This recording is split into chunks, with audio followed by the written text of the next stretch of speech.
కలుగును గాక. మరి చింతపల్లి గ్రామస్తులకు, సహోదరులకు అలా మన ప్రభువును రక్షకుడైన యేసుక్రీస్తు నామములో శుభములు తెలియపరుస్తున్నాం.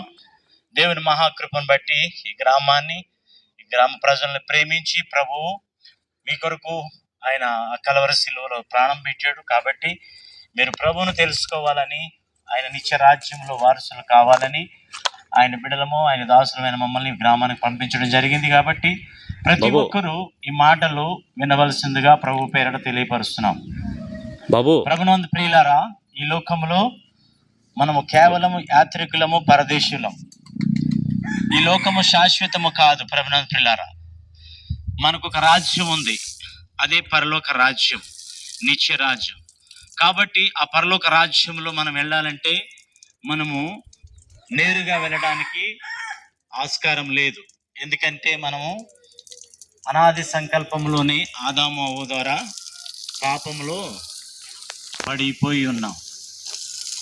కాబట్టి ఆ పాపం నుంచి విడిపించాలి, విమోచించబడాలంటే మరి మన కోడల యొక్కయు, ఎడ్ల యొక్కయు, మేకల యొక్కయు మనకి విమోచన లేదు. కాబట్టి పరిశుద్ధమైన రక్తము, నిర్దోష నిష్కలంకమైన రక్తము చిందించలేదే పాప విమోచన లేదు. కాబట్టి మనం ప్రభు అయిన యేసుక్రీస్తు వారు ఆయన మహిమను విడిచిపెట్టి, కృపాసింహాసనం విడిచిపెట్టి, ఉన్నత భాగ్యాన్ని విడిచిపెట్టి ఈ లోకానికి రిక్తునిగా, దాసునిగా, ఎన్నిక లేని వాడిగా వచ్చాడు. ప్రభునందు పిల్లారా, మరి లోకంలోకి వచ్చి ఆయన 33.5 సంవత్సరాల లోకంలో జీవించి అనేక అద్భుత కార్యములు, ఆశ్చర్య కార్యములు, మహత్ కార్యములు చేసినట్లు మనం వింటున్నాం.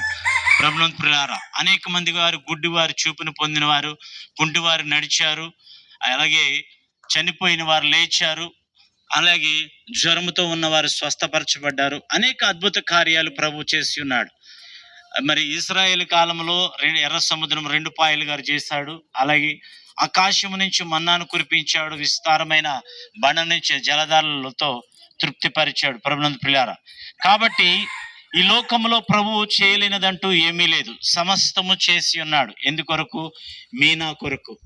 మనమందరము సంతోషముతో, సమాధానముతో, నెమ్మదితో ఉండాలని. ప్రభునందు ప్రియులారా, అయితే ఇవన్నీ ప్రభు చేసినప్పటికీ మనం అన్నీ పొందుకున్నాము. కానీ మనకి నిత్య రాజ్యము, నిత్య రక్షణ ఒకటి ప్రభు సిద్ధపరిచి ఉన్నాడు.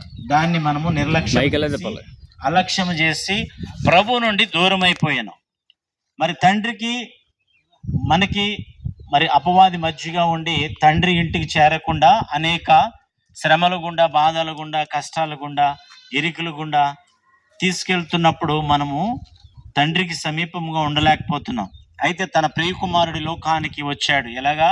ఆశ్చర్యకరుడుగా, ఆలోచనకర్తగా, బలవంతుడైన దేవుడుగా, నిత్యుడుగా, తండ్రిగా, సమాధానకర్తకు అధిపతిగా ఈ లోకానికి వచ్చాడు. ప్రభునందు ప్రియులారా, సమాధానం కోల్పోయాం మనం తండ్రి నుంచి.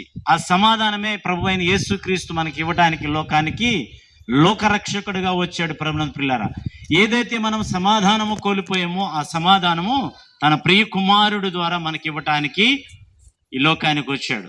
ఎందుకంటే అపాధి మనకి ఈ లోకానికి వచ్చి మనకి సమాధానం లేకుండా తండ్రికి దూరం చేసి మనల్ని ఈ లోకైచ్చలతో, లోకాశలతో, నేత్రాశ, జీవటంబు, శరీరాశతో మనల్ని ఎప్పటికప్పుడే నిత్య నరకాగ్నికి పాత్రులుగా చేస్తున్నాడు. ప్రభునందు ప్రియులారా, నేత్రాశ, జీవటంబము, శరీరాశ అంటే ఏంటి? ప్రభునందు ప్రియులారా, మనం కంటితో చూస్తున్నది అనుభవించాలనుకుంటాం.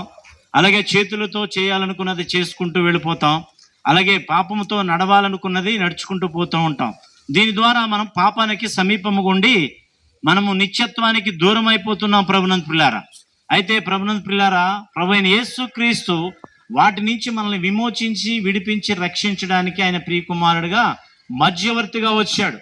మన పాపాలు, అపరాధాలు ఎప్పటికప్పుడే ఆయన మరుగు చేస్తూ, ఆయన మహిమతో మనల్ని కప్పేస్తూ, తండ్రి ఉగ్రతని, శాపమును మన మీద రానివ్వకుండా ఎప్పటికప్పుడే ఆయన మహిమతో మనల్ని కప్పుతున్నాడు. ప్రభునందు ప్రియులారా, ఎందుకని? ఆయన స్వరక్తం ఇచ్చి మనల్ని కొనుక్కున్నాడు.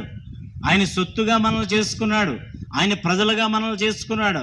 ఆయన స్నేహితులుగా మనం చేసుకున్నాడు. ప్రభునందు ప్రియులారా, మనము మన సొత్తు కాదన ప్రియనందు ప్రియులారా, మనము ఆయన స్వరక్తం ఇచ్చి కొనుక్కున్న ఆయన సొత్తై ఉన్నాము. ఈ లోకంలో అందరూ కూడా అనుకుంటారు, నా ఇష్టం